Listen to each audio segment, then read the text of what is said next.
So ನಾನು ನಮ್ಮ Tamil Nadu chief ಮಿನಿಸ್ಟರ್ಗೆ ಒಂದು ರಿಕ್ವೆಸ್ಟ್ ಮಾಡ್ತಾ ಇದ್ದೀನಿ, ಸ್ವಲ್ಪ ಡೆಫರ್ ಮಾಡೋಣ ನಮ್ಮ ರಿಕ್ವೆಸ್ಟ್ನ, ಇದನ್ನ ತಮ್ಮ ವಿಸಿಟ್ನ. ಸ್ವಲ್ಪ ಇಲ್ಲಿ ನಿಮ್ಮ ನೀರಿನ ಸೌಹಾರ್ದತೆ ಸ್ವಲ್ಪ ವರ್ಣ ಕೂಡ ನಮ್ಮ ಕಡೆ ಸ್ವಲ್ಪ ತೋರಿಸ್ತಾ ಇದ್ದಾನೆ, ನಮ್ಮ ಕಡೆ ವಿಶ್ವಾಸ ವ್ಯಕ್ತಪಡಿಸ್ತಾ ಇದ್ದಾರೆ. ನೀರು ಕೂಡ ಬರ್ತಾ ಇದೆ. ಒಳ್ಳೆ ವಾತಾವರಣದಲ್ಲಿ ಒಂದು ಮೀಟಿಂಗ್ ಮಾಡೋಣ ಅಂತೇಳಿ ನಾನು ರಿಕ್ವೆಸ್ಟ್ ಮಾಡ್ಕೊಳ್ಳಿಕ್ಕೆ ಈಗಲೇ ನನ್ನ ಕೊಲೀಗ್ಸ್ ಹತ್ರ ಎಲ್ಲ ನಾನು ಮಾತಾಡ್ತಾ ಇದ್ದೀನಿ, ನಾನು ಮಾತಾಡ್ತೀನಿ.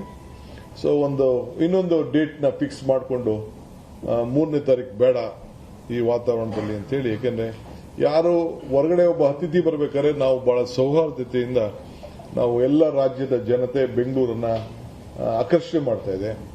ನಾವು ಯಾರ ಮನಸ್ಸಿಗೂ ನೋಯಿಸಬಾರ್ದು. ನಾವು ಶಾಂತಿ ಪ್ರಿಯರು. ಈ ರಾಜ್ಯದಲ್ಲಿ ಶಾಂತಿನ ನಾವು ಕಾಪಾಡಬೇಕು. ಅವರು ನಮ್ಮಲ್ಲಿ ಕೆಲಸ ಮಾಡ್ತಾರೆ, ನಮ್ಮವರು ಬೇರೆ ಕಡೆ ಕೆಲಸ ಮಾಡ್ತಾರೆ, ಯಾರಿಗೂ ತೊಂದರೆ ಆಗಬಾರ್ದು. ಸೊ ಎಮೋಷನಲಿ ತೀರ್ಮಾನಗಳನ್ನು ಮಾಡೋಕ್ಕಾಗಲ್ಲ.